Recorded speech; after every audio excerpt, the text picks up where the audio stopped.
This is the Thick Leg Podcast. Third time? Third time? Well, would have been second time, Michael. But someone couldn't stop chewing on his jollof, which is inferior to risotto. Anyways, we're here, not in studio, but we're live, and we're coming at you with some excellent combat sports talk.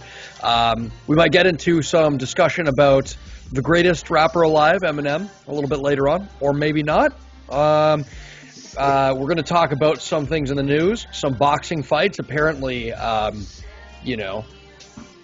was a fight involving the large circular part of the nipple, and there was a good UFC card with Prochazka on it. But before that, let me we have some listener questions as well. Oh, beautiful. I love those. Questions. We love questions, don't we, Mike?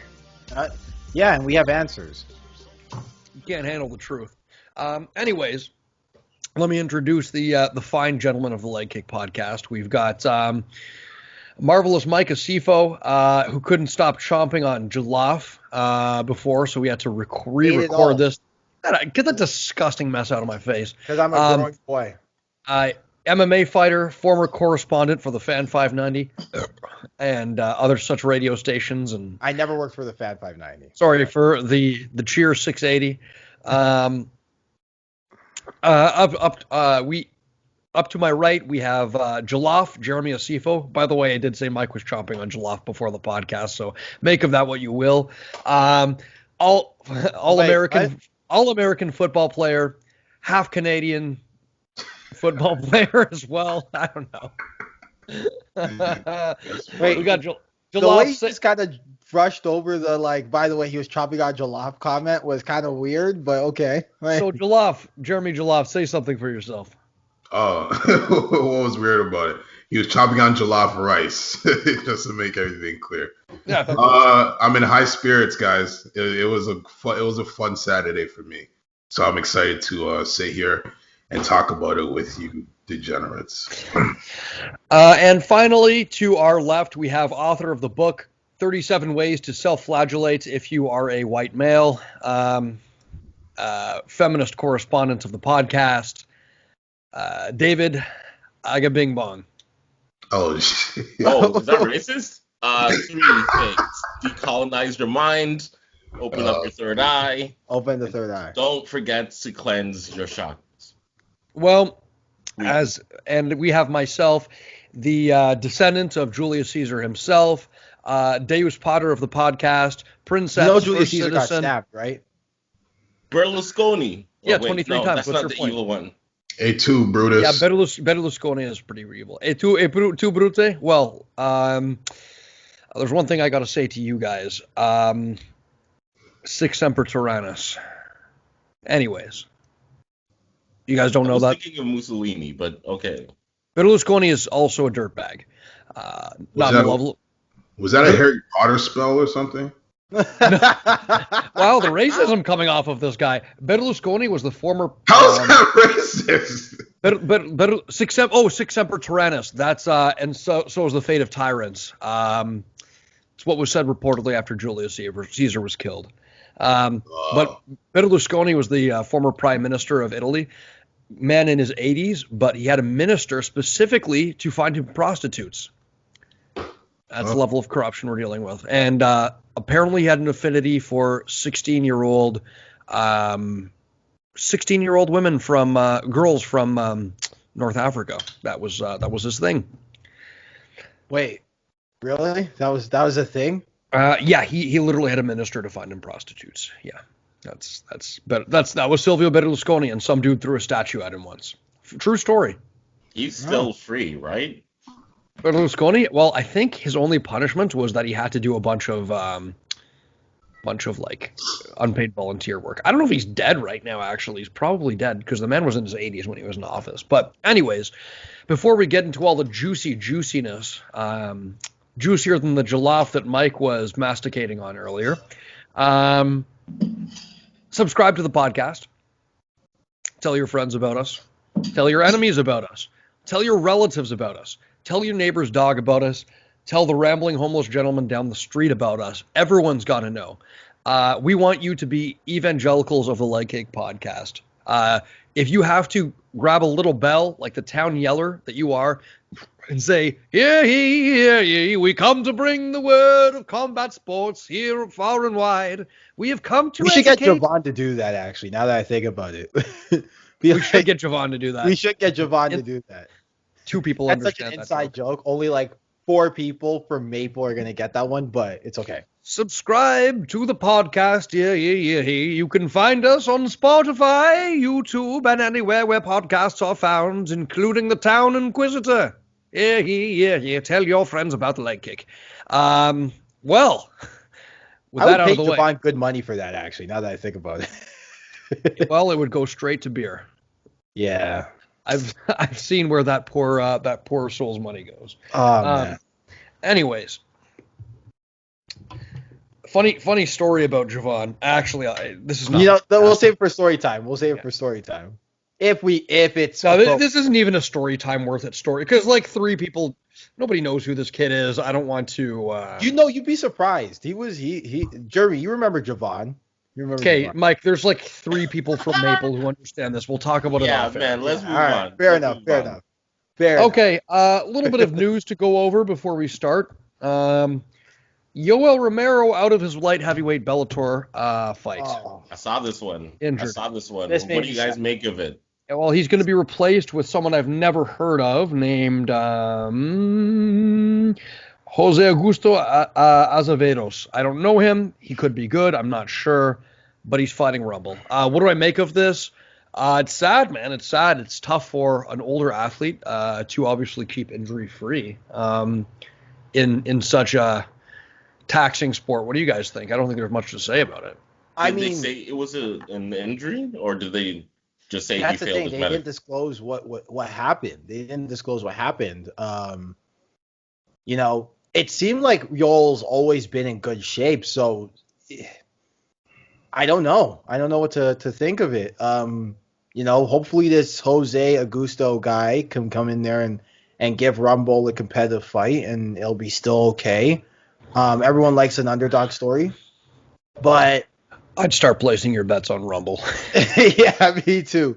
But you never know, and it's unfortunate. Hopefully, the only thing is, I hope Yoel's okay, because if you're feeling a physical from a commission, who by the way let Michael Bisping fight with one eye, that means something's up, right? So yeah, I would get your checkbooks out and put money on Anthony Johnson now, simply because coming in on late notice, you really have, your shot is really in the first round to surprise that person, unless you have unusual cardio. And Anthony Johnson is perhaps the scariest first round fighter of all time. So, yeah, that's true. Although he is also coming from a hiatus, so you never know, right? A hiatus with Anthony Johnson. That's a reference to his marijuana company. Hilarious. I'm just it just sucks for Bellator because they put a lot of stock behind this Grand Prix. And to lose one of the guys, that's meant to be the leader of the light heavyweight division, I'm sure will be a commercial blow, but whatever. I mean, it's only one round, and hopefully it's still an entertaining tournament. So, yeah. Speaking of Bellator, sorry, go on. No, go on. I was saying, speaking of Bellator replacements, we've got Rafael Carvalho stepping in on late notice against Lorenz Larkin after his opponent fell out. So that's a fun little fight. Yeah, Carvalho was a killer back in the day. So yeah, interested for that one. Also, apparently Nick Diaz is not fighting Khamzat, but he is fighting someone, his manager said. So not much to say about that other than probably Nick, for the best. Come back, Nick. We need you. We need Nick Diaz in our life. Yeah, I don't think that pretty light weekend as far as the news goes. Anything else you guys wanted to touch on news-wise? There was a piece of news that came out recently. I can't remember.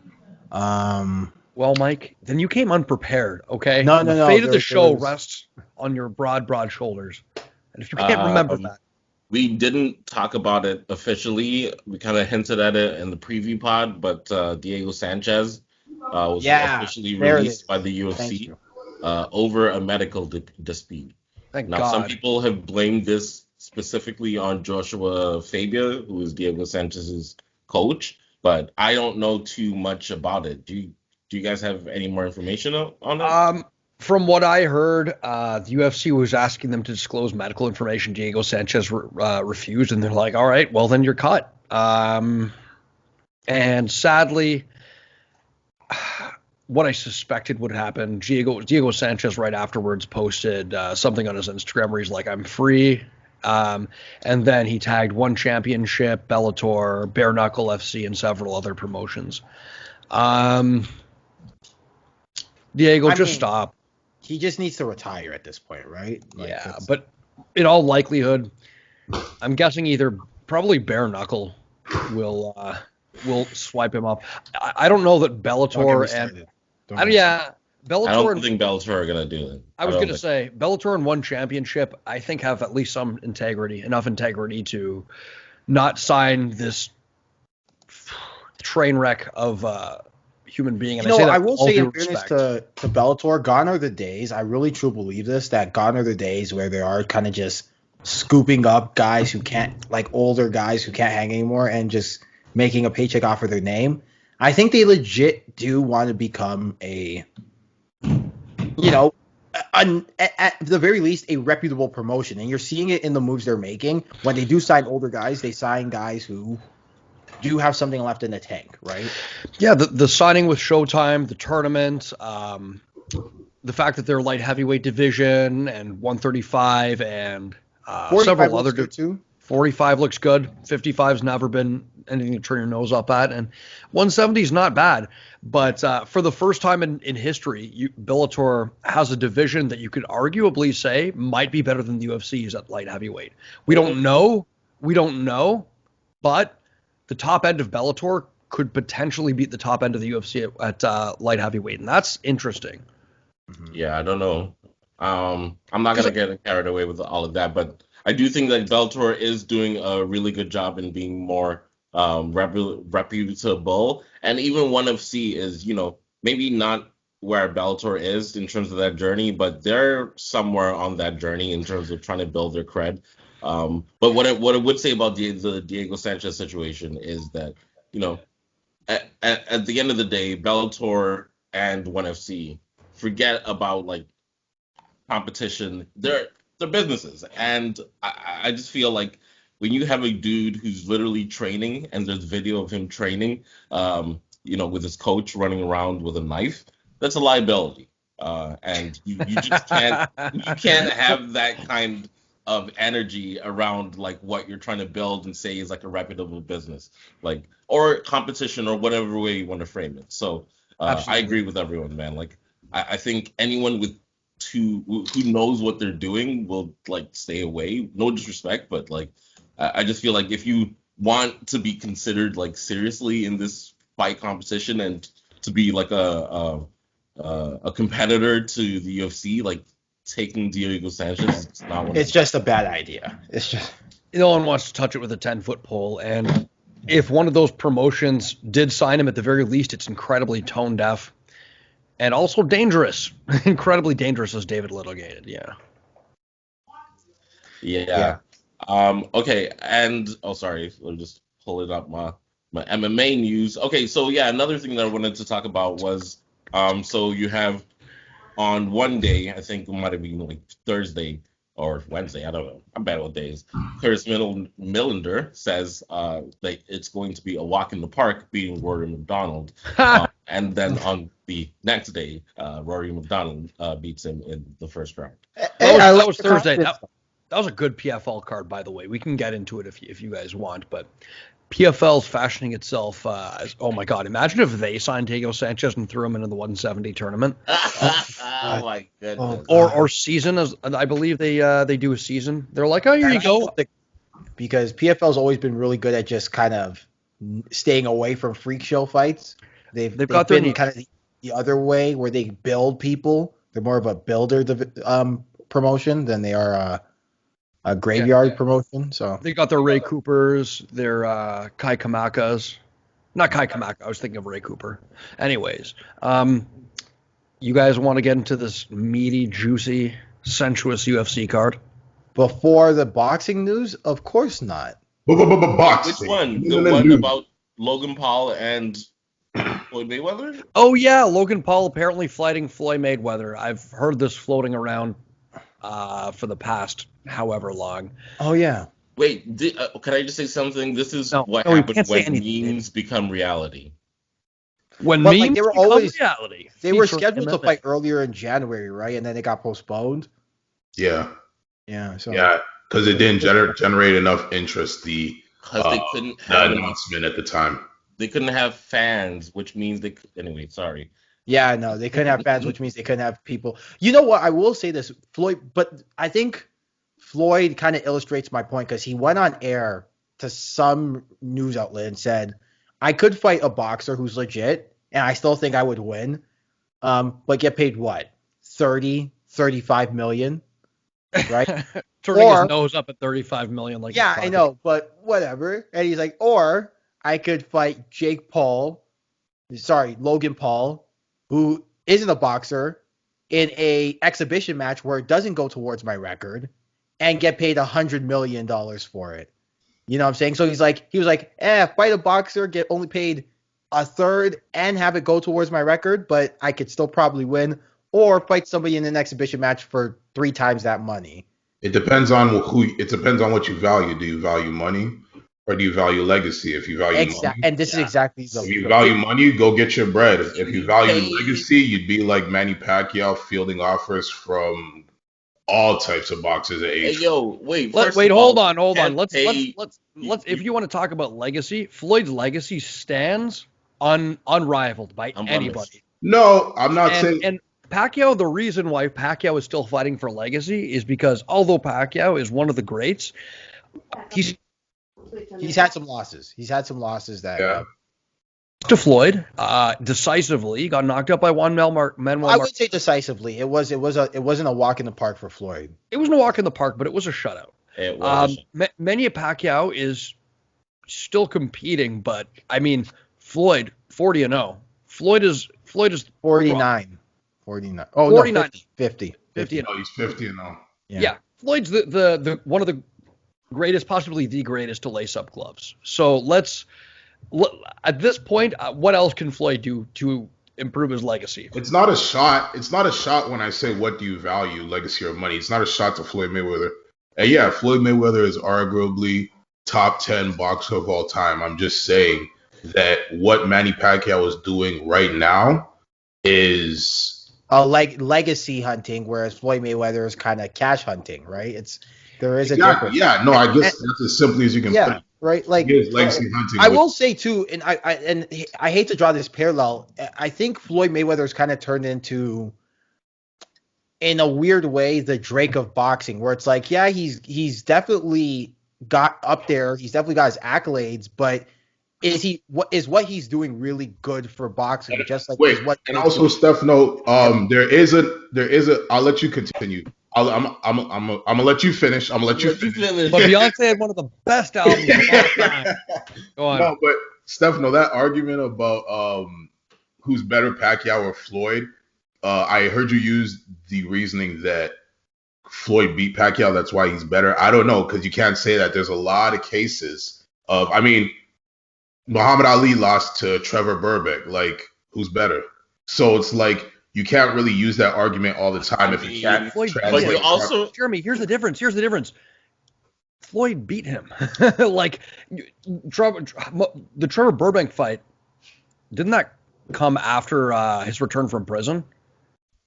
No. Was that it was pre-prison? like George Muhammad Foreman. was like past his prime, and Yeah, past the return from prison, then that's different. Like, if we're litigating best of all time status, and you're comparing two competitors who faced each other, not in their prime, but pretty close, Exiting. like Just exiting. I think that's a pretty clear sign in favor of Floyd, and also I personally think it's a toss-up. Between I Pacquiao would and actually Floyd, say Floyd's better. Floyd's Floyd's undefeated. better. Yeah, I Floyd think never Floyd's lost a better. damn fight. I No, also yeah, think- and I will admit that Floyd's record is actually underrated, but Underrated. It's the well, greatest. the argument against rec- Floyd has always no, been exactly, he never faced guys when he was supposed to face guys. right, he Like, did face them when they were at their primes, but he did face them, so I will give him that. However, Pacquiao's facing guys in their prime. Pound for pound, Pacquiao has went from like featherweight to welterweight and didn't lose a lick of power moving up all those weight classes. Power's an important quality to have, but it's not something that factors into why you're the greatest of all time, or else Dan Henderson would be the greatest MMA fighter ever. I mean, well, Floyd. Don't do that. Don't do that. Hold on. Pacquiao's a multi-weight champion. Yeah, like, but wait, hold on. Well, Dan Henderson is a multi-weight champion in pride. argument Get at has me. never But been not eight different divisions. I would say, well, boxing, they have divisions every ounce. But hold on. Okay. Let me. Welterweight. You can't deny that's true. You can't deny that's true. Hold on though. Let me finish. I definitely think that, sure, Floyd faced Canelo a little too early. He faced Pacquiao a little too late, maybe. But that's generalship. Could that count against him? Possibly. But you want to fight your adversaries at their weakest. You don't want to fight them at their best. But like that should right. count against your legacy. Like, I don't understand. Like, yeah, that's fine, but it should. I think like you guys are making various like congruent arguments. In my opinion, I think it can be denied that Floyd Mayweather is like a generational boxer and probably the best boxer, if not the best boxer of all time, at least the best boxer of his generation, at least in his weight class. At least. No, I agree with you guys. And it also can be denied that Manny Pacquiao is also a generational boxer, like one of the best boxers in his generation. A who national just so hero. happens to have a completely different style from Floyd Mayweather. Yeah, they might have crossed paths at a point where maybe one of them wasn't in their prime, and maybe that had to do with like strategy and blah blah blah. But at the same time, like there's a reason why Floyd Mayweather is held to greatest of all time category or status, and Manny Pacquiao is considered who can we compare him to within this generation. I do think like there's a little bit of like a gap in terms of like the resume, and even like from a pure boxing like standpoint, like a pure like not to say like Manny Pacquiao is technically inferior or anything, but there are people saying Floyd Mayweather is the greatest defensive boxer of all time. Yes, I think. Sweet Pea would beg to differ, but okay. But it's really like down to one or two people. I think we're too close. I think we're too close to his retirement. I think we're gonna have to be a little bit more. No, Jeremy, stop. Because Mayweather is the best. Mayweather is one of the best of our generation. Like, no, of course. What's Jeremy going to try and argue next? Is he going to try and argue that? I don't know. Like, I don't.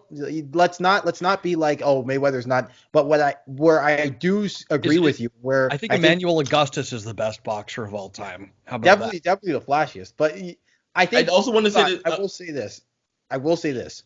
Where I think you guys are losing me is do these things affect how people view Floyd Mayweather, as kind of a pillar for boxing, as a builder for boxing? And I think that's where the argument. Yes, and I think. Wait, what do you mean a builder for boxing? Like, is what he's doing post Andre Berto good for the sport of boxing, especially since boxing really has died from a pay-per-view. Is dying from a pay-per-view perspective since Floyd Mayweather's kind of pay-per-view is dead in general. I'd like, but that's what I'm trying to say. But number two, I mean, are we assessing him as a boxer, or are we assessing him as as a bridge builder? No, that's two very different things. That's the discussion here. Is legacy. Greatest of all time. I don't want to hear. Like if we're talking about the greatest of all time in MMA, I don't want to hear about John Jones's drug use. I could care less. Listen, I'm not here arguing if Pacquiao's greater than Floyd. I just said it was a conversation. That's all I said. Now, the original discussion was. Oh, I'm sorry, David. Go ahead. I wanted to answer Michael's question, and I just want to say that if anything, Floyd Mayweather is just reflective of, as you said, the fact that pay-per-views and boxing in general has declined in terms of relevancy. The only one of the most relevant boxers in our generation, Floyd Mayweather, is boxing a YouTuber because he can, and he's doing it for money. And you know what? Those views will probably outnumber most of his boxing fights. So I think that's a commentary on like Probably boxing all. itself. Yeah, exactly. So like let's keep this- it real. Like Because this is drawing from people who would never watch boxing normally and who will never watch boxing after this. Right? exactly. And some people, I bet you, they're gonna trash talk, and some people are actually gonna believe that Logan Paul. Can you is imagine? going Can to you win. imagine Logan Paul just fucking starches Floyd Mayweather in seconds? He's like, I am boxing. That is definitely a fix. That is definitely a fix. Wait, what's the weight difference? Is anybody talking Like about 1,000 this? 1,000 pounds. At least 50 A pounds. 1,000 pounds. This is a I've heard freak Jake show, Paul man. walks. Oh, I've heard Logan Jake Paul Paul. walks around at Logan like Paul. 205, 210. Logan Paul. Sorry, Logan. Both of them. Actually, both of them. Yeah, they walk around. The horse-faced Paul. Yeah. That's They Logan. both walk yeah, around. but Floyd can't come in over 160, and Logan Paul can't come in over 190. Mess. Sorry, hold on. Wait, Floyd can't come over 160. I think that's what they said, 160. The So whole that thing means Floyd is has to stay under 160. Why wouldn't Floyd just build up as much muscle as he Also, can? also, I've heard that before the match, both have to receive a full vasectomy, and they have to wear clown makeup. Like, what are we doing here? guys. What is Guys, this? we gotta move on. Sorry, We gotta move let's on. Andy move on. Ruiz, please go. Wait, it's still unboxing. Because I Jeremy wanna- had actual legit news. Boxing news. Yeah, I want to get Jeremy's thoughts Jeremy. on this. Jeremy, what is going on with the Joshua Fury fight? Oh my god. Stop derailing. Yo, Prochazka who's have- breaking- Let's talk about that the later. things that Jeremy, actually happened. talk about the fight between the Alright, fat David. boy and the nipple. David, to answer your question really quick, it's probably not going to happen until next year with more because of more site fee problems. But the things that happened this weekend was so amazing. Such a great day of boxing. I'm going to start with the biggest fight of the night. Andy Ruiz versus Chris A. I'm not going to give Stefano the satisfaction. Chris Ariola, who put up a fight. I mean, it started off, Andy was looking good, moving around. This bout featured a new and improved Andy Ruiz, looking like the Mexican Anthony Joshua, like in peak, well, not peak condition, but he's getting in good condition. Like he's changing the physiology of his body, and he looks good. He's no longer chubby-ish. And yeah, Michael, you were right. He definitely had an abs. He definitely had a few peaks, a few valleys. He definitely had some abs. So he looked good. And under the tutelage of new trainer Eddie Reynoso, who is the trainer of Canelo, he also helped Oscar Valdez beat Miguel Berchelt and showed him some new stuff. So Eddie Reynoso is definitely probably arguably the number one trainer in the game right now.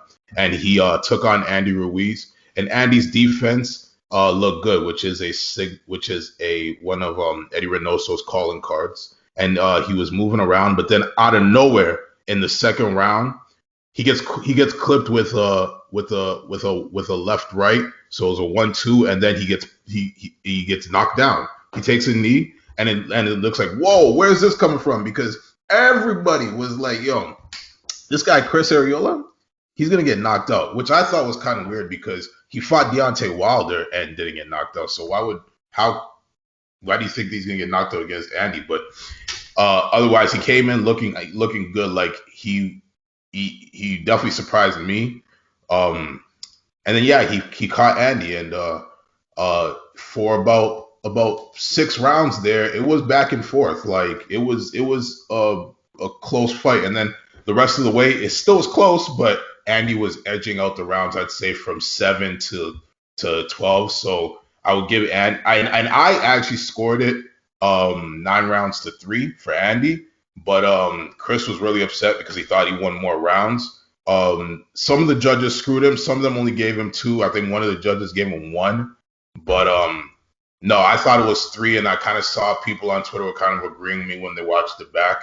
So it was a good night, and it was a good night. I mean, before I move on, I'll quickly cover the other things. But before I move on, what do you guys think about this big fight? What do you think about Andy's future? Andy looked good though. I gotta give it to him. Like, look, it takes a special man to admit, hey, you know what? I didn't come in shape for this big fight, and then come in shape for the next one. Do the things he's got to do right. Put discipline in his life. Get knocked down in the second round and not wilt, right? So I gotta give Andy his due. Yeah. What I will say though is, it seems like the blueprint on how to beat Andy Ruiz is out, in the sense that, like, you got to fight long, you got to stay on the outside, Yeah. and Andy Ruiz is not the greatest ring cutter in the world to accentuate that hand speed that he does have. Chris had great distance. He picked a great distance to fight with Andy at.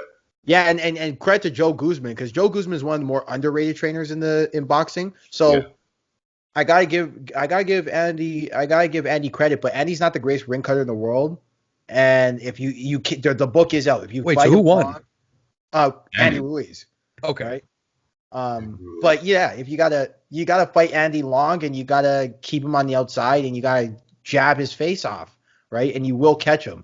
He also tends to shade the right hand a little bit, so like he get that right hand over the top seems to be his blind spot. But that's another story for another time. So yeah, Andy's head movement did look better, but I think you were right to say that his stockiness helped him before pressure these taller heavyweights. But I think I saw a tweet from Eddie Reynoso saying that they're going to keep working hard. So I feel like maybe they're going to continue to work on the head movement, try and turn him into a heavyweight Canelo. But it's gonna take some time. He's definitely gonna need some more tuning up. There's plenty of fights out there for him. I mean, he's definitely at the top of this division. So yeah. All right, breeze through the last two, because we do want to get to some fights, and I'm noticing that we're a little over. So and we got the story time too, and the Eminem discussion. All right, Katie Taylor beat Natasha Jonas by decision. Yes. Okay, Jeremy, I read a little bit about this. I read that Katie Taylor basically says she doesn't want no smoke with Clarissa Shields. She says that Clarissa is basically too big. Hey, man, I mean, if only a lot of these other fighters could just say that instead of talking trash, like, yo, no, I'm not running or whatever. Like, dude, like, no, yeah, I mean, it's clear. I mean, you could even see that. We can see that. She didn't have to tell us that. Like, we can see that. Like, Clarissa Shields is like... Nah, don't do that, Jeremy. They were trying to push that super fight. Why? No, they were. Like 120 and Clarissa's her exact quote... Wait, hold on. Her exact quote was like, it would be like Triple G facing Canelo. No, hold on. What? Wait, they did fight each other. What do you mean? What does that mean? Let me get the right quote. I'm giving a back quote here. They did fight. Lomachenko, not Canelo. Lomachenko. Oh. It would be like Lomachenko fighting Triple G. Yeah, that's exactly what it's like. Katie Taylor is 115 soaking wet, and Clarissa Shields was fighting at 147. Is the 135 champion, and Clarissa Shields is the 165 champion. Exactly. And 160 and 155, I think. Okay, and also she's about to go down to 145 for MMA. So, there's a world in where Katie Taylor could gain 5 pounds. Hell no. Are you kidding? No, I mean, they weren't really. There was some like instigation of this fight kind of happening, but like I just didn't have faith, because it's like they're just too. Let them be the champions of their own weight class, like, because it's women and it's so scarce. They want to like make these super fights, but it's like it's just unfair. Like, Clarissa Shields is just too big. Like, she's gonna bully her, like, around the ring. But the next. Let me move on. If Katie Taylor won't take Clarissa Shields, then maybe she can fight Clarissa Swords. Jeremy, almost done. Derek Cesario lost to Joseph Parker. Derek Chisora. I'm not gonna let you. I'm sorry. Fellow Nigerian's name like that. Chisorio. Damn. Chisorio. Damn. I'm sorry. I don't know why. Are we a black podcast? You know why? Because the broadcast kept saying Chisoria, and not Chisora. Yeah, sure. Blame the white man. Keep going. All right. I'm sorry, man. I didn't even pay attention to how it was spelled, man. Hey, man, it doesn't matter. He lost anyways, so it doesn't matter what I. No. God Respects to save Derek. the queen. No, respects to Derek. Respects to Derek. I mean, but I kind of felt like he got screwed. If I'm being personally, well, not screwed, but I felt like if he got the knockdown, I missed the knockdown, unfortunately. But if he got the knockdown like how they said he did, then I felt the fight was close enough to just give it to the guy who got the knockdown. But they did it. I mean, Joseph 4 Parker. through 8. 4 through 8 was clearly Joseph Parker. Yeah, he was sharper. So- For sure. He was definitely the sharper puncher in that fight, but also he was controlling. He was neutralized the first 4, and then the rest of the way, Chisora was coming back. I mean, after 8 was coming back, and also kind of bullying him against the ropes. So I thought, it could have. I think it could have gone Derek's way, but I'm not mad at the decision. So, and then there were some other big ones too, but those are the major ones. And I'm gonna just tell you quickly what's happening next week, May 8th, on Michael's birthday, same day. Hey, happy early birthday, Mike. So yeah, guys, May 8th is Michael's birthday. All right, hurry up. Yeah, my bad. Next week on the same day, is Oliveira Chandler. You also got Canelo having his 3rd fight of the year. Third fight of the year happening Saturday against Billy Joe Saunders, who should be a good time. Mr. President. Sorry, go on. I'm done. Happy birthday. Billy Joe Saunders and Canelo can't even get the respect. Are you singing the Maryland? Yes. Maryland. Happy birthday, John F. Kennedy. In fairness, I did the same thing to him when his birthday was coming up one year. So I remember it was on the podcast. Yeah. Anyways, with that out of the way, we had a bit of a UFC card on the weekend. A little bit of a card. And in our main fights, supple night in our main event, we had Yuri Procházka, who seemed to come in with a handle on his head. He looked like he took the handle from his iron and glued it to the top of his head for safe transport against Dominic Reyes. It was fast, it was furious, and my God, what happened to Dominic Reyes, ladies and gentlemen? Well, see, okay, I knew people were going to say what happened to Dominic Reyes, and I honestly don't think it was a case of Dominic Reyes being bad. Like I watched that fight 3 times, and honestly, I don't know what he could have done that isn't Dominic Reyes' game, where I would have said he should have done this more. Yeah. But maybe besides setting up the kicks, setting up the left hand a little more. But it was like he hit Prochazka a lot with the left. He was good at slipping a lot of Prochazka's stuff. It was just Prochazka's longer. He struggled. Procházka's much longer, and he struggled to keep Procházka off him and find his range. He was landing at times that left straight with impunity, which he, finding the opportunities in between Procházka's wild swings in order to set that up. But Procházka proved a couple of things. One that we knew already: Reyes fades. If you keep the pressure on him, he'll fade even more quickly. In a John Jones fight in which he was able to largely dictate the exchanges through backpedaling, his footwork heavy style made him gas regardless. Now, this is the kind of fight that Reyes doesn't succeed in. Messy, dirty, and with frequent exchanges. Procházka did well, using fake level changes to enter into range. He threw that fake level change uppercut left hook combination like frequently, which, Wait, hold on. I knew you would say something about that. Unorthodox, definitely. But I feel and a chin. like, pardon? And a chin on this man. Yeah, like that's the thing, right? Like, okay, remember when Reyes hit Weidman with one shot and Weidman went out like a light bulb? Yeah. Remember when OSP? Even John Jones took a couple steps back when Reyes would hit him. So it was like I just looked at it and I was like, yo, I think Yuri's just like somebody better be checking his pee, because hilarious. Like, Shut up, you Michael. know- Don't say. No, I'm He's Don't thinking do durable. wild stuff. He's durable. Really- He's wild. He Okay. can push a pace. Yeah. And Yeah, he's got that killer instinct. with an 80-something inch reach advantage, like, insane. It's man, he's a force to be reckoned with. He was doubling up on the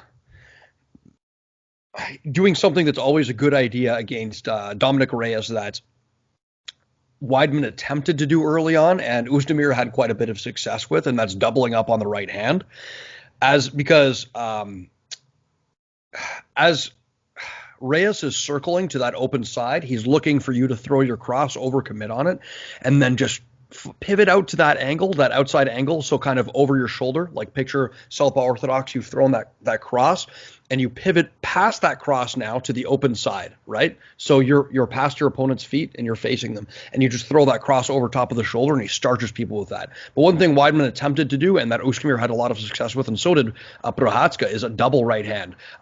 Cross following up and hook and kind of crowding him to the fence. Well, I was gonna say this because I actually think and I actually kind of disagree. Not necessarily, that Yuri did a good job, but I think I disagree with kind of the negative not feedback, a lot of the criticism of Reyes, because I'm with Michael. I thought Reyes fought, a pretty decent fight. I thought that first round was close. I don't think it was a 10-8 at all. I could see how most people would give it to Prochazka, but it was close. That's true. In a parallel universe, I could also see how somebody could give that to, Reyes as well, because I thought he landed a couple of good shots. His took him kicks down. were on the money. He got that that outside trip in the first round. That was beautiful. He got the takedown toward the center of the cage. That's right.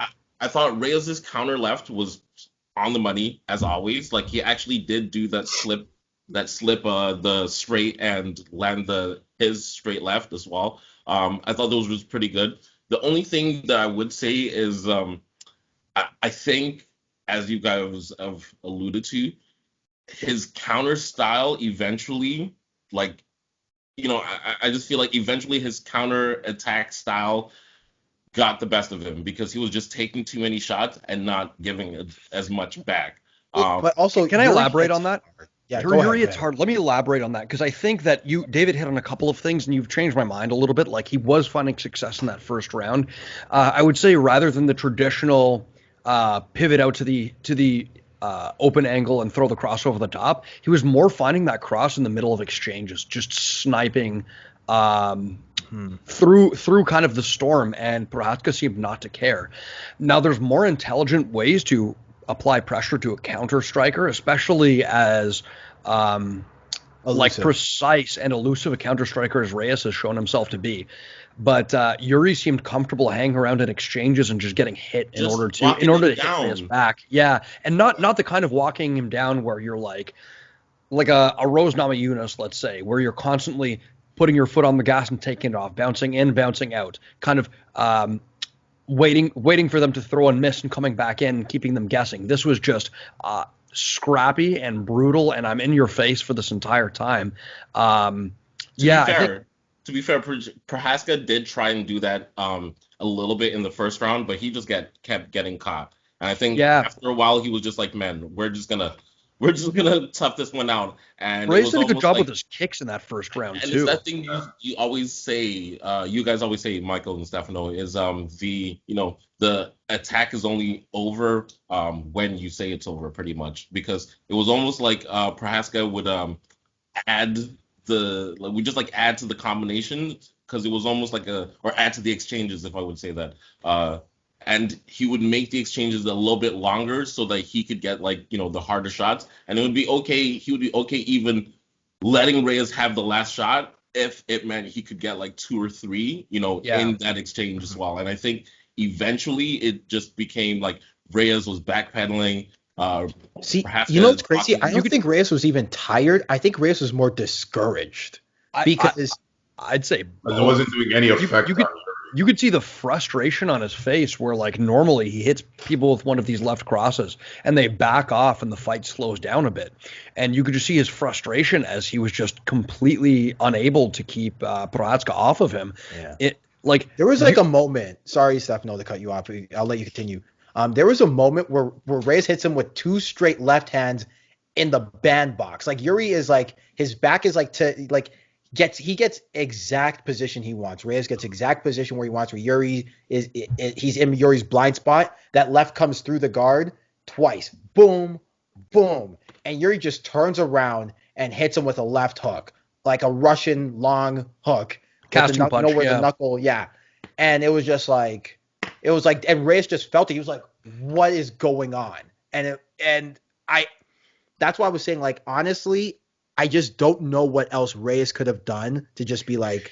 The one thing I would say in terms of maybe he could have done differently is just maybe he could have been a little bit more of the lead. As I was saying to Michael before the pod, towards the beginning of the second round, he did that a little bit, but I get it. It's hard when the other guy, with all due respect, I was gonna say, how do you? Yeah, man, it's hard. That's somebody like that who, and that's not Reyes. Reyes' Probably just take the lead right back. That's not Reyes' game. Where Reyes is at his best, is when he's fleet of foot circling the cage, making you miss, and then he kind of at times when you get tired of chasing him, he's got those straight line blitzes that he hit John Jones with a couple of times. But it's interesting because I was going to talk about the kind of opponent I think would be Prochazka. I was going to save that for later, but one thing I think he could have done is maybe gone to the takedown a little more often. Yeah, that's what because if your footwork's failing you and this guy's not getting out of your face, slow it down a little bit. Slow down the pace of the fight. Try and put him on his back at least a little bit. Clinch him. Easier said than done. Yeah, Stefano, what I would say about the clinching and grappling is, if you remember, the end of fight sequence kind of begins with a grappling exchange, because there's like a little bit of some clinching. They end up on the floor. I think like Reyes might have gone for the takedown and gotten reversed, and they're grappling, and what's his name? Procházka's on top, Reyes is on the bottom. Then they slowly get up, and then you can see like Reyes is just getting walked down and landed on, and before you know it, I think within like 30 seconds, you see the fight ending. Which I was saying to Mike as well, like not a fluke at all. Like he meant land that like back elbow. Like it was very intentional. I would say that like it was interesting because it almost wasn't a spinning back elbow in a sense. He threw that one elbow, whiffed on it, missed, and then he kind of took a little step to the side. It was kind of glancing. Elbow. The first elbow was like almost like a, you throw a jab to like or like a hook to like take somebody's guard down. It almost felt like that in a way. It could have been that, or it could have been the phenomenon. Yeah, it could have been the phenomenon where like you miss on a kick, so your next move is a spinning back fist as they enter in. But it seemed like, he knew what he was doing, and why I'm hesitant to even call it a spinning back elbow is because after he whiffed on that first elbow, Procházka almost took a step to his left, I believe, and then threw it almost like you know what I mean? Like he almost walked across Dominic Reyes' body for a second, paused, and then finished the spin. And one thing though I noticed. Sorry, go ahead. Sorry, I've been doing too much of that coming up. Oh, I was just gonna say, and this is one of those knockouts where afterwards I'm watching it and I was just in silence for a profound amount of time, because I'm like, is he dead? What's going on? And it took quite a while. I said the same thing when I said I said the same thing when I was like me and my girlfriend were watching it, and I said the same thing. I was like, I don't think he's okay. I don't think he is either. Like as Procházka's getting his hands raised, they're like, oh, he's like awake, and that's good. And you see Reyes just still sitting, kind of leaning on the stool, and God. Yeah, I will say, one little detail about that knockout too is you notice this is how much heart Reyes has. Reyes got hit with 2 elbows, one to crush the guard, one that missed, and as the spinning back elbow's coming, Reyes thinks that's his chance of opportunity to still land a left hand. This man tried to land another left, and paid for it because he dropped his guard to do so. Which I gotta give him credit. Like he could have easily just kind of shelled up and said, "Nope, I'm done," and leaned there, and no one could have blamed him because he got hurt multiple times in that fight. But it's tough because this was always gonna be a tough comeback fight for Reyes, who, if you think about it, his last 3 fights have been against absolute warriors. Yeah, he's on a 3-fight losing streak right now, but he lost to 2 champions and Yuri, who, for all intents and purposes, is going to be a UFC champion one day. It's just a matter of when, not if. Yeah, I struggle to see a lot of people at the top end of the division beating him based on his attributes alone. And one of the things I think is interesting, if he came about a little bit earlier, I think someone like DC could have maximized a wrestling advantage against Prochazka, especially with his wildness. Sure. And I or think, like a Yoel Romero. Honestly, I would have, in retrospect, rated Reyes to be someone who stylistically would give Prochazka some problems, somebody that could circle the octagon and divert his forward charges and really make him miss and pay, but that turned out not to be the case. So given that, there's nobody really else at light heavyweight that's that fleet of foot and mobile. Given that, you think Gus would have given him some trouble?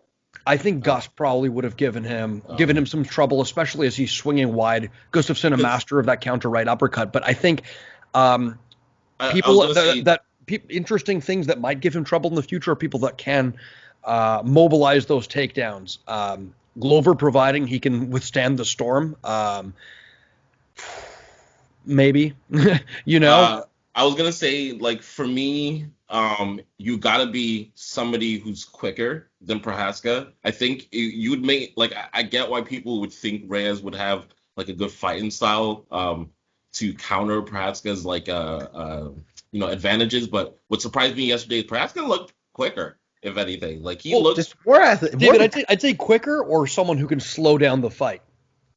I would say quicker. Like in terms of like, not in terms of like, in a 100-meter race, but in terms of like closing the distance, getting out of range, like that more explosive. Advantage was more. Well, look at who Prochazka's last loss was to. Who was it? Oh, King Mo. King Mo. And he came back and beat King Mo, but King Mo able to, grind out a decision against Prochazka. So yeah, who knows? Maybe it will be someone who beats him to the punch. The loss was because of a punch. Actually, it caught Prochazka. But granted, it was a grind fest until But I also I was just gonna say, with how the top end of light heavyweight kind of leans on the older side, I struggle to see somebody who's going to beat Yuri in quickness, beating him to the punch, and like there's no really other footwork heavy fighters at light heavyweight at this moment. Maybe Rakic. Rakic could maybe match him on power, but not. But it's not like he's going to be forcing him to miss and like circling the octagon. And you actually touched on the one other advantage I think Prochazka has over most of the division is power. Maybe I would love to see him against Yan, because I actually think that would be an interesting matchup, because I think they fought. There's a lot of similarities in their game in a way, in that they're both counter strikers, and they're both like power punchers. I don't know. Yan does in a weird way. Yan likes to slow you down, right? He slows you down, and when he does kind of bite, he bites in a responsible way. So it's like also shown that he's willing to mobilize takedowns that's exactly what I was gonna say, because I think like Yan would be willing to like take, because he's shown like exactly what he said. He'd be willing to like do a lot more takedowns. But what Prochazka showed yesterday, his advantage was power. I just think like you have to be able to. I just think this boy's an athlete. Man, you have to be able to match his speed and power, because if not, like he's just gonna walk you down, make you miss, and knock you out. And he's showing like he's diverse, and there's no like game planning, because we were talking about this before the fight, and we can definitely move on soon. But we're talking about this before the fight, before the pod, that he doesn't do things you learn in the gym. You can tell he does pad work, obviously, but he's not throwing like 1, 2, 3 or a 1, 2, 1, or like a 1 to the top or a jab to the bottom, and then comes across with like a looping right hand. Like he's throwing like uppercut, like hook, like teep, like he's throwing like combinations that don't make sense, but they do. And also what I noticed is he's dipping and ducking a lot, which makes you think he's going for the takedown. He's he's either stuffing your takedown, which makes you you don't want to go for the takedown because he's Well, leading with that uppercut. Yes, speaking of uppercut hook, I thought that was hilarious that he never really, to my knowledge, attempted a takedown for the majority of the fight, but did that level change uppercut left hook, which is supposed to be a combination you're supposed to sell with takedown attempts, right? Because if you're just doing level change uppercut left hook, and there's no threat at the takedown, people are going to be like, what the hell? Counter. But he was doing it, and his hands were down. Help me understand, because to me, I just see a fighter. Like, I see somebody who's going to stand in the fire and continue to keep throwing. But Jeremy, this is the thing. I can't explain it to you. I can't, because that's the thing. That's the thing, because, and then also when you try and take him down, it took a while, but he got right back up. Like, it didn't take too long for him to get back up when Reyes took him down. So it's like, is it really anything that you can put your finger on, or is he just like a better fighter than most of these guys? No, because I just think when I was watching it, athletic. I was thinking about what a match like him and Jan would look like. And because Jan also has a pretty good chin, but it's like, can Jan deal with the amount of and I don't, it sounds kind of like trivial to say like this, but just deal with, is there a point where you can't deal with the amount of energy somebody has? The physicality, I guess you're trying to say, the general ability to push a pace, and sure, we saw it in this last fight, just through sheer force of overwhelming Reyes and just hanging around in exchanges longer, sometimes evading punches, but sometimes blocking with the old forehead. It can work. It can be an effective style, right? It's not necessarily. It's funny for the health of the brain. Stefano, how much of that is just Yuri has certain athletic advantages over guys in this division, and is not afraid to use it. And that's okay. Yeah. Fighting, you're supposed to maximize your athletic advantages. When we see a rangy, tall opponent like a John Jones, we praise them for being able to maximize their reach, right? Likewise, maybe we should be praising people for maximizing durability or speed or other such attributes. Now, durability is obviously a risky one because you don't want to see someone lean on it too hard when they don't have to, because it doesn't make for great brain health. But it is a legitimate way to fight, and we've seen people make careers out of it. To be fair, I think Yuri did a good job, even though his hands were down. He did a good job of affecting multiple shots. Really, he only got hit with individual shots. Not that that's great, but it's better than your hands down and you're just eating shots and not really defending yourself. He's elite moving, he's changing angles, he's using head movement, so there is a little bit of guile to his game. I was gonna say the one other person, and maybe a copycat of this person in light heavyweight would beat him, is Adesanya, somebody who is a step ahead of him in terms of that feint game. And man, I knew you were gonna do that. But what an interesting fight that would be, because I'm just saying it would be. All right, guys, we can move on. Whatever. What? This guy. What next? Who would make an interesting fight would be a Kennedy and Chukwi. What, David? Kamaru Usman, I just think he could pose a lot of interesting challenges. Sadiq Youssef has been on fire lately. Look at Dana. No. So next up in our co-main event, and Giga, I'm not going to say that. Giga, Don't do that. Stop. But I finally, I gotta take it back, man. I gotta take it back. I was really critical, just because of the way they cut intros for some of these fighters, and they maybe had characterized Giga as this guy who calls his left kick the Giga bomb and all that kind of stuff. But I thought today he showed he's definitely one of the best fighters in the division. It takes time sometimes for kickboxers to adapt their style in an effective way to MMA. And Giga, while he was styling on a lot of these guys, he struggled to find finishes. And in kickboxing, he was finding finishes all over the place. There's adaptation that needs to be had. And, a lot of kickboxers don't transfer over too fluidly. See RVR or what's his name? You know, I'm talking about light heavyweight, who got beat by Gokhan Saki. Gokhan Saki. But anyways, he looked good. For as long as the fight lasted, he looked good, and he got a finish over a durable veteran in Cub Swanson, who I thought, if the fight was prolonged, could have posed him some problems. But that left kick was precise. The interesting thing about it is that a lot of his kicks are thrown karate in a karate-like way with that, and he has a karate background actually, with that snapping kind of hinging at the knee as opposed to just swinging the whole leg as a baseball bat. And a tie kick. I feel like that kick landed with like the instep of the foot too. Like yeah, it did. Yeah. A tie kick. That's the thing. Like sometimes a tie kick's like a baseball bat, and that can be effective, but that would have just slapped against the arm and obviously caused damage over time. But this was more like a needle.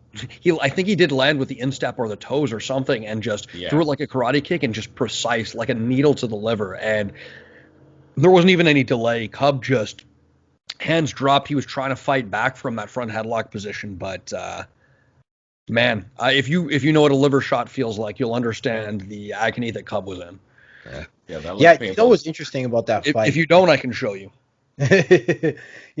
What was interesting about that fight? Two things I noticed. Cub tried to close the distance early, but Giga just had an answer for him, and Cub kind of got discouraged. It wasn't. It was like a quick fight, though. Who's to say if Cub wouldn't have been able to mobilize certain strategies to find him? Eventually, Like this is 145. It's a big cage. We have both, fast footwork heavy fighters. Like, you didn't expect Cub to just take him down right off the hop. That's something that really impressed me. Was how quick he is. If I'm not mistaken, he's like 6 foot, which is pretty tall for the division. And yeah, he looked lightning quick, not just with his kicks, which you would expect for a karate champion, obviously, but also with his punches, man. And glory kickboxing. And kickboxing champion as well. But his punches were like lightning quick as well. Like he clearly is like, technically proficient. I just hope he continues to have like some of these like dominating performances over like top division guys. Yeah. He also has fight IQ too. Like it's not like the meme is Stefan Struve couldn't land a jab just by having an 87-inch reach, right? And with Giga, he knows how to maximize that length. He knows how to maximize his movement, and even fight IQ of getting Cub to block high with a kick to like the chest area. It was head, chest area, somewhere around here. And then throwing a kick from like the same release point, but landing it into the liver. Nice little detail I noticed. I don't know if he did that on purpose, but it was a nice little detail. I mean, yeah, if you're able to mobilize karate at a high level of MMA, then you're my Giga. Stefano, you avoided doing it the first time. But you had apparently, to double back. You should be ashamed of your gosh darn self. Well, apparently, Giga will be. He's calling out Yair next, so that would be fun. Yeah, I think I was going to say he might piece up Yair, but then again, I'd like to see what Giga does when somebody, has prolonged attempts to take him down over the distance. But yeah, very fun. And next we had a draw between Ion Kuntalaba and. Excuse me.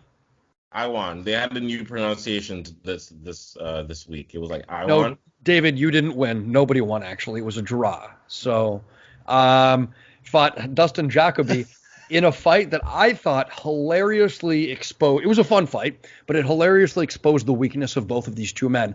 Ion Kuntalaba was gangbusters and jumped all over Jacoby and got on that back body lock and was just.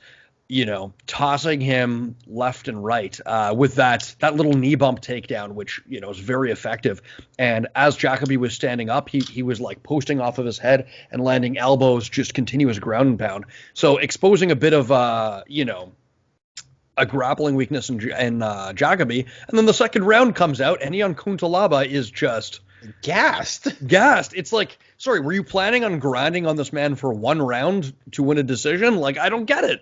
Ion Kuntalaba is, but that's Ion Kuntalaba's game, though. That's what he does. Yeah, but if you're gonna fight a grindy performance, I'm like, okay, this is interesting.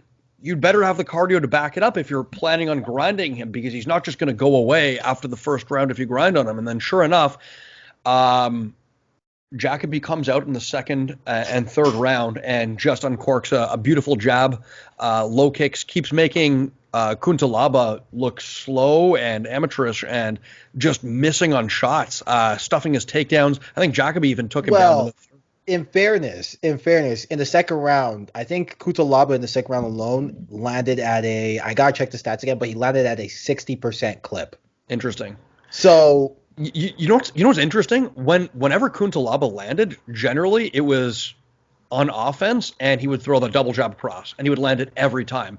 And then as soon as he started swinging for the fences like hard leather, with alternating hooks, he would be slow and miss every time. But like every single time he got to that double jab cross, he'd land on Jacoby. He just didn't build off of it for whatever reason, and just he's tired. He's tired. Yeah. Fun fight. Fun heavyweight fight. So my question for this fight, because I really don't have many thoughts on this fight, was do you guys think draws are weird in UFC? This was a question asked to me by my girlfriend who was watching the fight as well, and she was like, wait, how are draws a thing? It's a fight, and surely one guy wins, but I have a story time about this actually, but then again, save it for the end. But I'll save it for the end. It's a very interesting conversation, right? I don't understand the spirit of the question necessarily, because like, yes, it is a fight, but sometimes there's different phases of the fight, and given that there are rounds, certain periods of time could be more dominant for one person, and certain periods of time could be more dominant for the other. I mean, different people can have moments. I think the spirit alludes to the fact that, like, clearly Jacoby won 10 rounds, 2 rounds to 1. But the first round was substantially Kuntalaba that you could give it exactly a 10-8. You argue it's a 10-8. So it's like by the spirit of the rule, is that really kind of what we wanted, or was it just more to be like more liberal when the person is piecing somebody up? I could see this being ruled a draw. I thought it was going to go that way, honestly, and the commentators, Bisbing and not Dan Hardy Paul Felder, they agreed. They thought this was probably going to be a draw, and fights like any other sport, there's an ebb and flow to them. One person is able to implement one thing strategically, and then the other person finds a way to overcome that. Okay, here's my thing with the first round, right? So he got 8 takedowns, but it's like as soon as he got the takedown, Jacoby got right back up. So it's like what is the takedown worth? Because I feel like we had this discussion before. I remember a discussion like this where it's like, what is the takedown worth if you don't do anything? Well, let me correct for. Oh, Mike, do you want to address this? Yeah. Okay. So I want to address it with an example. So Habib actually has the record for most takedowns landed in a fight. Bingo. With 21 from Abel Trujillo, right? But the thing about it was Abel Trujillo kept getting up. However, he didn't necessarily stop the control, right? Yeah. Habib kept a body lock on him and kept back control, right? So in this instance, Ion or Iwan Kutalaba, right, would continue to have back body lock control, hit that knee bump takedown, that's really nice and really effective. And that really deserves a 10-8.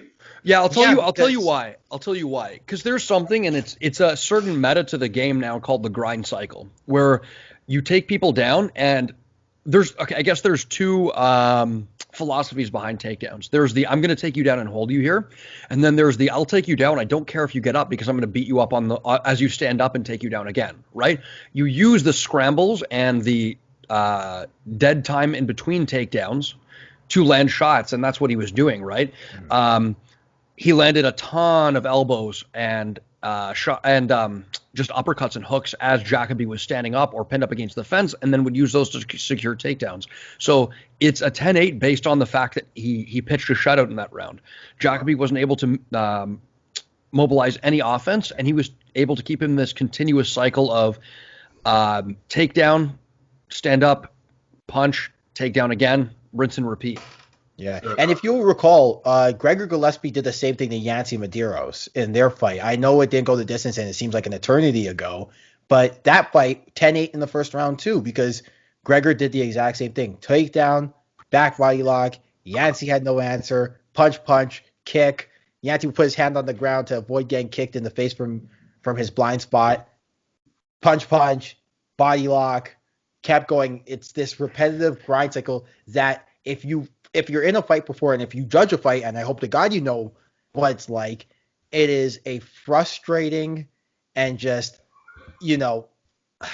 Mike, explain to them how it is when you and I roll or spar. Tell them what it's like to be in that grind cycle. Anyway. No, you know what? As a person who's been in it and a person who's done it to other people, you can. It's just a energy sapping and frustrating experience because it's like you know what to do.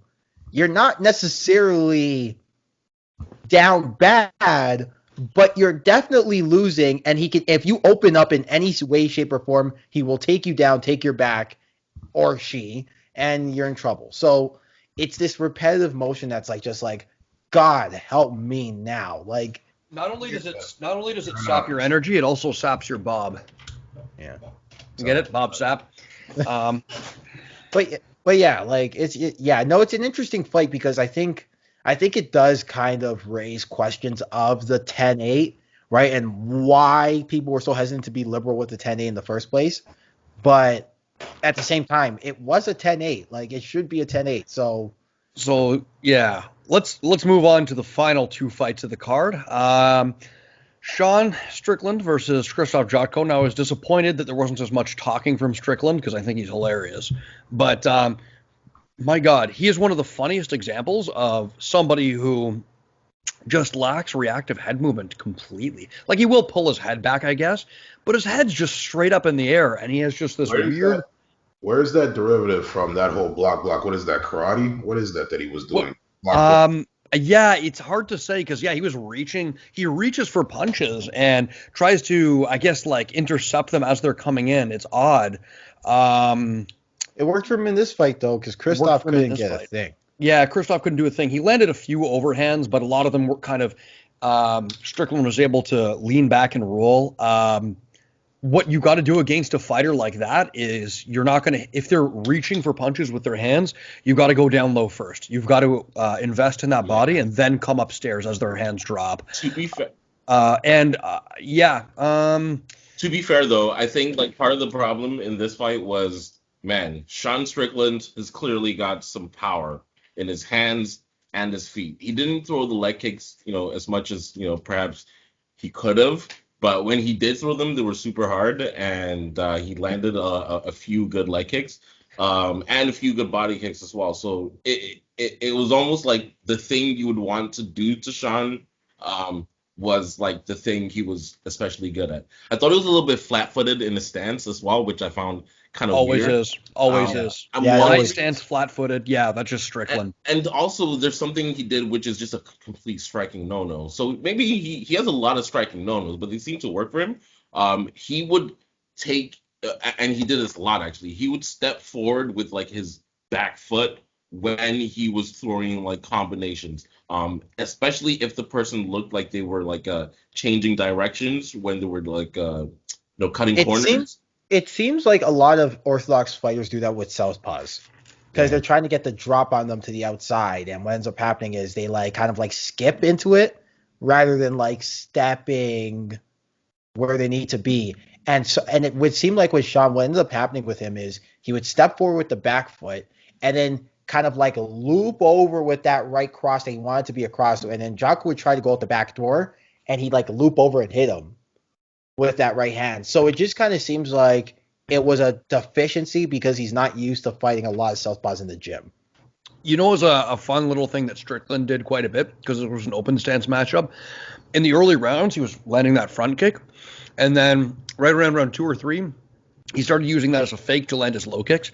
So he'd step up like he was going to throw that teep and then plant his foot in front of him. He's now in orthodox stance as well, or was he the southpaw? He was the southpaw. No, he wasn't the southpaw. No, he was the orthodox. Sorry, he was the orthodox. He'd plant that leg in front of him. Now he's in southpaw as well, and then they're in a closed stance matchup, and he'd land that low kick. I thought that was kind of cool. Dangerous game though, because against a more seasoned striker, they're gonna time you and they're gonna catch you while you're one leg in the air, and clock you with an overhand with something. Or But hey, it works once or twice. It worked because he was winning. I felt like he was with all due respect to the Jocko, he was in cruise control for most of the fight. And I think like some way in like the second round was when he was like, okay, like I kind of got this and started to like open up a little bit. But yeah, I can't wait to see him up against like some of like the more, top. Not although Jocko's a pretty good, like he's a pretty good fighter in this division. So I remember I'm Jocko surprised being in the top. I was surprised like he was beaten, so like it was so one-sided. But I'd be interested to see Sean against like some of the better middleweights in the division. And maybe then maybe a good bounce back fight versus Kevin Holland. Like that would be a fun fight. Give him Stephen Thompson. No, wait, that's a welterweight. He's a middleweight. I'm sorry.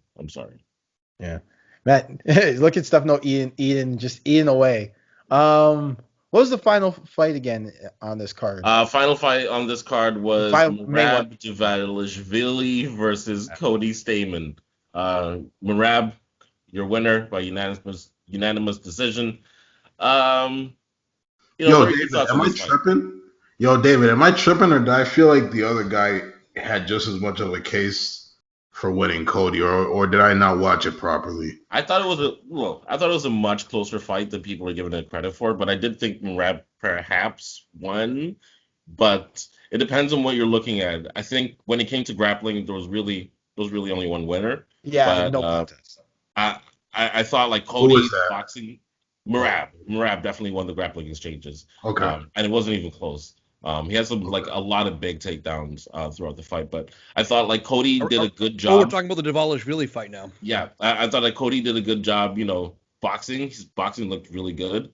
And yeah, it just seems like Merab's probably the more superior, like it's probably one of the more superior grapplers of this division. Mm-hmm. So anyone, even a Cody Stamann who is a pretty good grappler in his own right, will have a tough time. I thought Merab did a good job, a better job of setting up his takedowns as well, as far as making them less predictable. He does a trick that is an old Fedor trick that I like to use quite a bit. Fedor used to do it with an overhand, but you step deep on your right hand. You throw it like a shift. So you're in Orthodox versus Orthodox, and you throw that cross, either from a 1-2 or sometimes Dvalishvili would throw it in the middle of an exchange. And you step your back foot deep. Now your back foot is outside of your opponent's, and you're almost in a southpaw stance. And you're right there, and he just drops right onto the single leg, and he's deep. Mm-hmm. Whereas Stamann was kind of throwing his punches, then shooting. Dvalishvili was using his punches as a way to get into range to shoot. There. Yeah. He's flowing in there. He's beautiful, man. Yeah, like I think Merab definitely won. I just think that when it was pure striking exchanges, I think I'm with Jeremy in the sense that like Stamann made it close there. He did make it close in those pure striking exchanges. I wouldn't necessarily say though that overcame the rounds, right? And this is the thing. If we're thinking about MMA in a 10-point must system context, do you give as close as it is for Stamann in round 1? Do you give it to Stamann? Probably not. Round 2. Maybe, like I could definitely see a round 2 being. But Dvalishvili outlanded him by about 100 strikes, no? Yeah, but the fight that I remember was Dvalishvili using a lot of like light pressure, if that makes any sense. Like a lot of like peppering jabs, a lot of like movement on the outside. He was the bigger fighter, which was pretty funny to see because he's usually undersized in a lot of these fights. But Cody Stamann, being one of the smaller fighters in the division, was giving up a lot. I think Stamann looked larger, to be honest with you. No, I'm pretty sure they're both like the little men of the division. Yeah, Cody Stamann's got to be like what 5'3", 5. He's a pretty small. No, he just say 5'3". Okay, 5'6". I don't know, man. 5'3". Let's do some fact checking. What the poo are you talking about? No, but like I do think though that like that's the thing, right? Like as good as Stamann, I don't think Stamann was bad, but it's just I don't see a round where I was like, yo, that's a Stamann round. You know what I'm saying? One thing I liked about this fight is that they were both had very similar weapons that they were trying to employ. both were trying to do a lot of work with the 1-2, closing the door on the left hook as a counter, and both of them were really looking for that lead leg side kick, not side kick, round kick, to kind of stand the other person up. And I loved it. I thought it was a good display of technical, prowess, and I thought that Dvalishvili got pushed in grappling and in other places where he hasn't really been pushed throughout his career. Sure, I still feel like he was pretty comfortable in the grappling exchanges throughout, though. Do you guys want to talk about any of the other fight? Please, you have to let me indulge in this one in the Ronda Marcos versus Luana Pinheiro or Luina Pinheiro fight, please. Because, okay.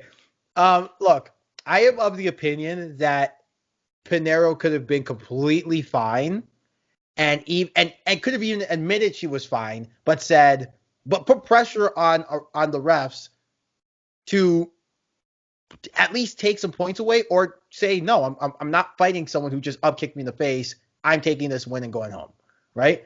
And she could have been completely okay, and I would have been okay with it. You want to know why? Because in this sport, a foul is a foul. A disqualifiable offense is a disqualifiable offense. Okay? I'm sorry. Okay? I know that, all I'm hearing is that Michael's definitely the kind of dude who would, like, when he saw you cheating on the test, raise his hand and tell the teacher. Definitely. He's the kind of dude who'd be like, yeah, come on. Of course you can cheat off me. You know what? That kind of like, mister, he's reading my notes. You know what, David? That actually, his rant that he went on actually gives me more like, if I don't get picked first, I'm taking my ball and leaving vibes. Not even that. Literally, yeah, pretty much.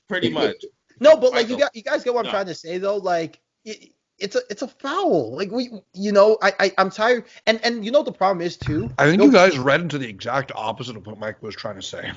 Like I don't think my point is that it's a foul, and a lot of times when these fouls happen, these up kicks or these knees, the refs just kind of like, you say you're okay, refs let you fight on, and then you're good. And there's no punishment, there's no hard warning, there's no nothing for the other person to stop.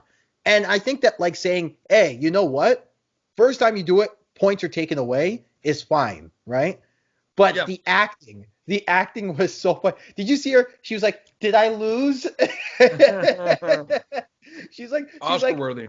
Oh my God. She's like, Lord, I can see the light. Look, the acting is on Denzel level. Dog, I thought she was gonna ask Herb. Was it Herb who was rapping? Whoever was rapping. Can you sing? Can you sing for me? Lord, take me now. Here's why I can't falter. Reference, ladies and gentlemen. Here's why I can't falter.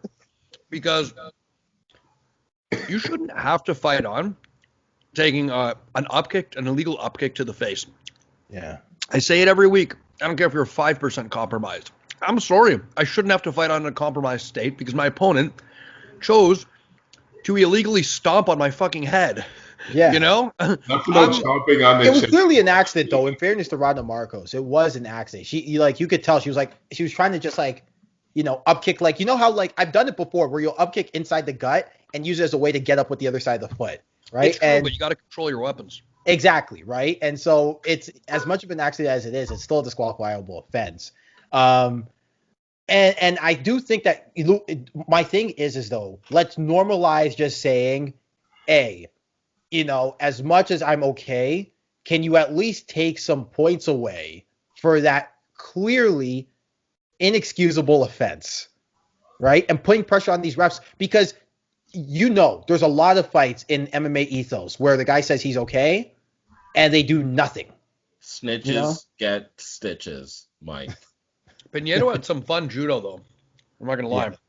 Good hip tosses. She actually made the women's MMA headlock takedown work for her.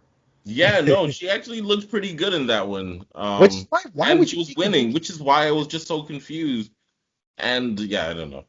But it was just, and then she's getting carried off by her trainer, where she's like, "Oh, save me now." No, that's racist. Did you guys catch the TJ Brown versus Kai Kameka's the third fight? Fight of the night, in my opinion. Yeah, that was fun. That was great fight. Great fight. Two guys throwing hands, banging. You know the vibes. Okay, and No. do we want to talk about? You know what? Let me not be respectful or disrespectful and call her One Knee Luana Dread Luan Carolina. But Why do would you we guys want to watch talk that about fight? that fight? Okay, yeah, we don't want to talk about that fight. I Okay. mean, yeah, like I'm not surprised. Someone who tried to get over a knee injury in 6 months, you know. Yeah, come on. Of course. Okay, before we move on to story time and whatever, I just want to make sure Fan that we questions. squeeze in some fan questions. Yeah, please. Mhm. Okay, so we have I'm Drunk Mate official. All right. He's asking, what do you think of Prokop and his left leg? What do I think of it? What's there to think? It sends you to the cemetery. I think he was very effective at deploying just incredibly powerful left kicks, and that he was, able to use hip feints and able to keep his opponents guessing whether he was going to throw a cross or to the body or to the head. And he made very good use of very limited, not limited tools, but he made a few tools work very well for him and managed distance incredibly well. Yeah, one of the very early examples of the triple attack working flawlessly in MMA. But you know what? I got to add to that because I think in a revolutionary way, that's kind of what Israel Adesanya does with it when he's in left stance. Oh God. Oh God. No, but seriously, like a lot of those things that Israel Adesanya loves to do that hip feint from southpaw, for example. And This podcast is that 6 degrees classic. of separation away from Israel. Always. It's Kevin Bacon movie incarnated. But the whole point I'm trying to add is, you can see a lot of early examples of guys like what guys like to do now being implemented by a lot of the guys in older school, and a lot of those southpaw principles, taking the outside foot, right? Throwing that right cross, throwing that body kick, throwing a inside leg kick into the high kick.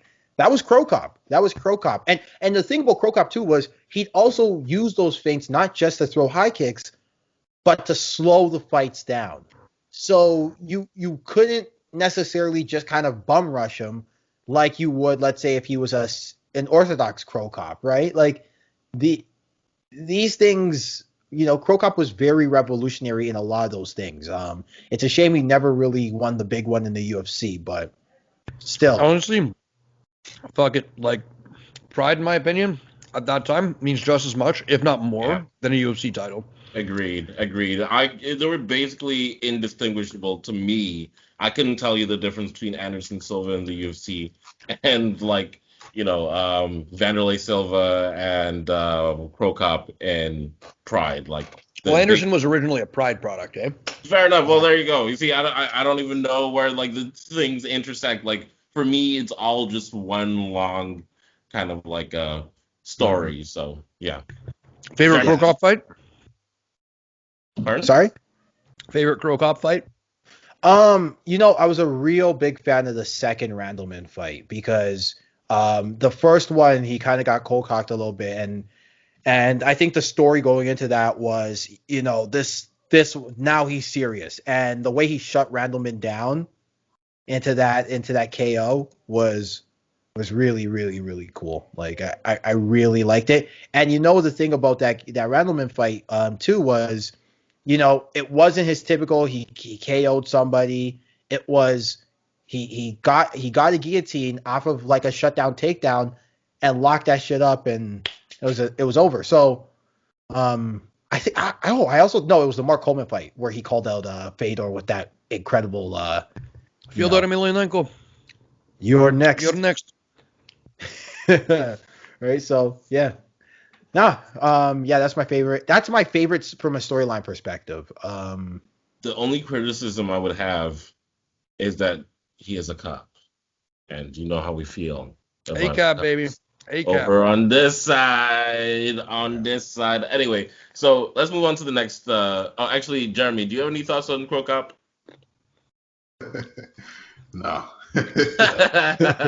Nice. Actually, I think I have a few thoughts on Krokop. I thought he pitched a mean ball back in the MLB. Anyways. Hilarious. Okay, so the next Cocoon Ken. I don't know if that's a microaggression. Who are these Russian Oh, bots? I know who that is. I know who that Cocoon is. Ken, or Ken the Cocoon, says that what is the best display of MMA in a film? You That is know, a weird question. I've had a couple of days with this question, and I still can't think of any. What I I think would the say only though, I haven't is seen a ton of MMA. Oh, you first, David. Go ahead. what I would say is still, since I've started like training or pretending to train martial arts, I have gotten like I enjoy action movies a lot less because I've just seen like how ridiculous Yep. the fight yeah, sequences are. Like that it's like happens. not even. It's Training like, ruins action films for you. especially if you have like superpowers or one guy who's meant to be like the badass, like that completely ruins the movie. If Honestly, it's like superpowers is what makes it good for me because, like, no, at least yeah, that makes it make sense. But like, Well, but I will say though, like there, I've enjoyed it now, understanding. Like, here's the thing that like makes me still enjoy them, as opposed to like when I was starting and like when I did like, for example, when I started doing boxing a little bit, at the martial arts club, the thing that really when I started to get turned off, but the thing that really kind of helped me out was when Wheat pulled me to the side and been like, it's performative, right? Understand that it's a performance, so if you understand that, you just kind of go in there thinking like, these are cool performances rather than thinking of it as, like an actual display of martial arts. so I watched a clip of Mortal Kombat not too long ago, and the original one, not the new one, and it was okay. Too bad you Like it will was super die. late staged, but they were like employing some real martial Mother, arts techniques. mother, you're alive. Too bad you will die. But do you guys know of any other MMA, or even let's open it up to like boxing or So wrestling or whatever? I haven't seen that many MMA movies. There's been a few of them back in that, like, 2007, like Chuck Oh, Liddell like Never era. Back Down era. Oh my god. Yes. Like Never Back Down was absolute garbage. It's mixed martial arts, mix it up. Like it was just absolute. It was a steaming. Remember when they had an African guy play a Brazilian guy? Yeah, it was a steaming dumpster fire. It was awful. I chose that as one of my favorite movies in the question we did a while back. Well, Jeremy. No. You know what? You're right. I should have chose better. But it's a cult classic, though. Also, I don't know if you remember this, but what's that MMA movie where they're in prison and they're fighting in that tournament? You remember that one? Oh, Undisputed With Yuri Boyka? That was a steaming pile of trash as well. But like, it's so. What about Here Comes the Boom with Kevin James? Never seen it. Yeah. The only MMA movie I've Undisputed seen. 3. Oh, too bad. So cool. Bring it on. Do you accept the challenge? Yuri Boyka, I come to submit you. The only I gotta say, it's so cool, especially that kick he does into like the falling over, like where he falls over, but then throws that. Like again, well, Mike, I was 15 once too. Again, performances. It's fun, right? The only MMA movie that I can say that I've genuinely enjoyed was Warrior. I liked Warrior. I like Warrior too. But you know what? If you're looking for a great display of MMA in like just like a self-defense context, I think The Raid does a pretty good job when they do hand-to-hand combat. Like both raids, like they keep low to the ground I like combat. the Raid Redemption. Yeah. Yeah, low to the ground combat, not too many flashy kicks in weird settings. A lot of like, actual defensive principles, so blocking the head with cuffing the head and checking kicks and things like that. Like they do a lot of like good like actual combat. I chose that one. But Have any of you guys seen Kingdom? Yeah, Kingdom is pretty good too. It's I've more of never a seen show it. though, isn't it? Isn't it It's a show, but Banshee? MMA, huh? Banshee? Are you just Googling stuff right now? No, Banshee's one of my favorite shows. It's about oh my god. I know, not that we mess with cops over on this side. It's but about a cop who arrests and beats black people for no apparent reason. No, that's Hilarious. Justified, which is an even weirder show, which is one of like my favorite Propaganda? shows of all time. Yeah, Propaganda? anyway. You know what's one? If we're talking cop shows, Donnie Yen, Chinese martial arts actor, he had a movie called Flashpoint. And you know what, I gotta say, in the context of self-defense and using mixed martial arts principles in self-defense, for a Chinese film, it does it pretty well, I gotta say. Is that racist? No, it's Yeah. just because a lot of them are known for like kung fu, over-the-top kung fu. Like it's a far cry from him and Ip Man, right? Where he's, it's a far cry from that. I don't know what you're saying. I don't know what you're saying. Anyway, Jeremy, what are your thoughts? Best MMA movie? Well, honestly, I thought Never Back Down. I gotta I thought it say deserved Let an my Oscar. brother speak. that I am speaking, Mike. I thought Never Back Down probably deserved an Oscar. In all categories, to be honest. Best film, best director, best actor, best supporting actress, and best sex scene in a fight movie. That was a good sex. I'm gonna find a friggin' mouse to come clean up this gerbils. Whatever, man. Jeremy, what the fuck are you talking about? Man. Did your weekend What plans is your involve- favorite MMA movie, man? Jeremy, did your weekend plans involve getting a lobotomy? Jesus. No, man. I thought the raid was cool. I feel like I vaguely remember some jujitsu in one of those expendable movies, but I can't remember. No. Yeah. Fair enough. I'm gonna work on my Stefano voice, but I can't sound that raspy. If you want to work on your me voice, then I strongly suggest you start impersonating Julius Caesar himself. Any more questions? Nope, that's it for our question segment this week. I've got one. Please keep asking your questions. I got a question here. On Instagrams and your socials. And the leg kick at thelegkick.com. I got a question. At thelegkick at gmail.com for your emails as well. I've got a question. Stefano, This one comes from Michael Asiffo 1 at Instagram. It says, Jeremy, when are you going to clean your toilet? Oh God. Dun dun dun dun dun. Tonight.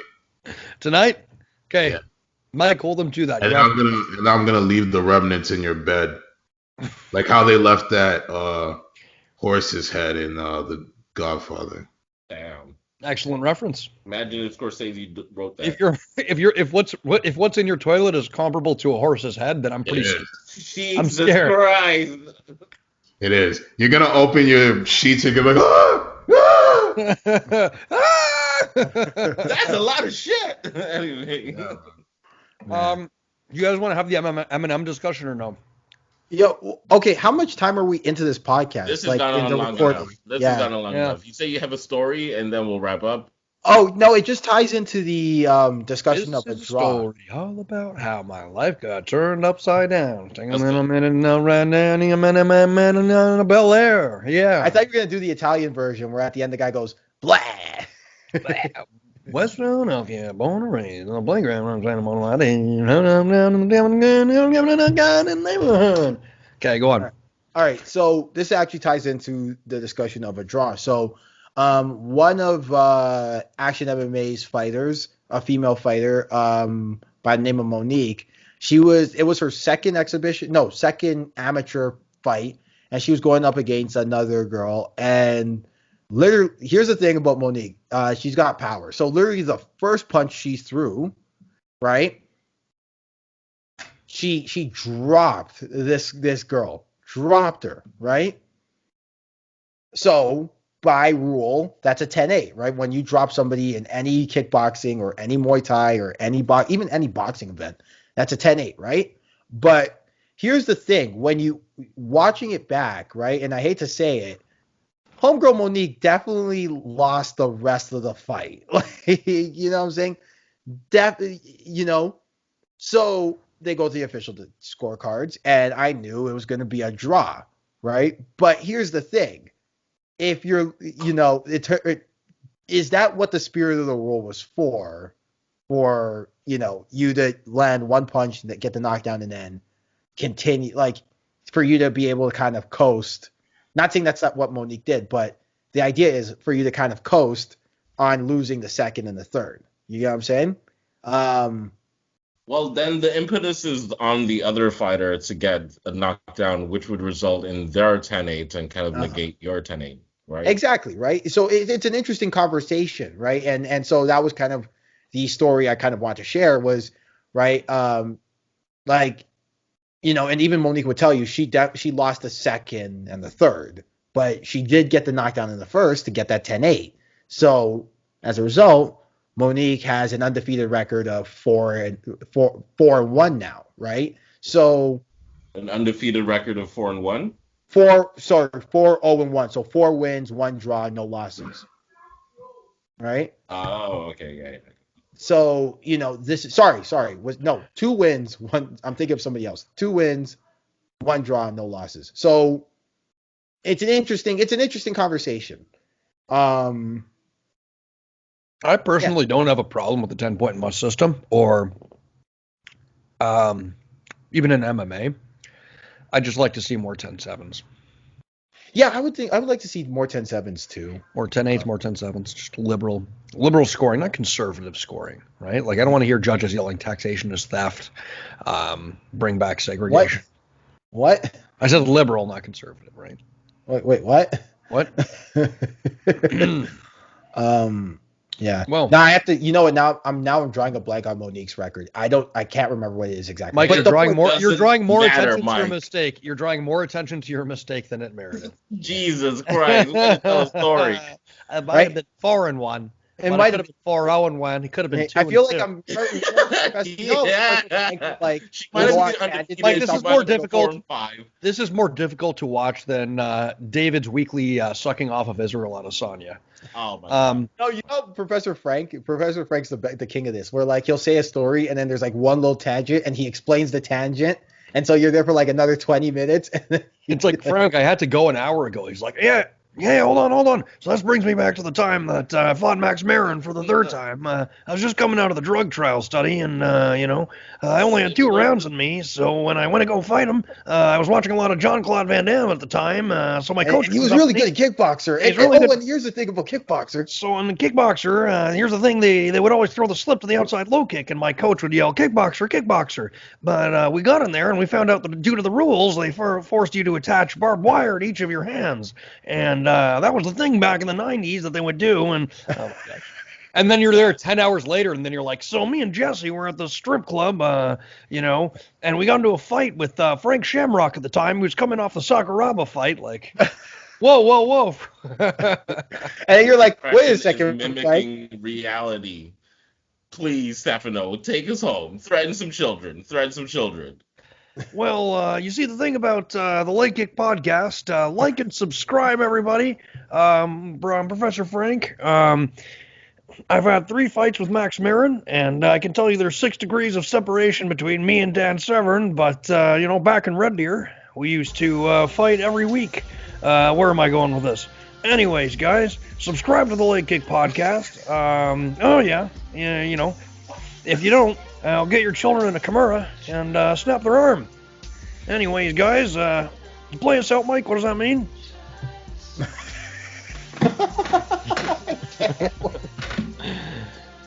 Man, we love you, Professor Frank. We gotta bring Professor Frank back. You gotta bring him back.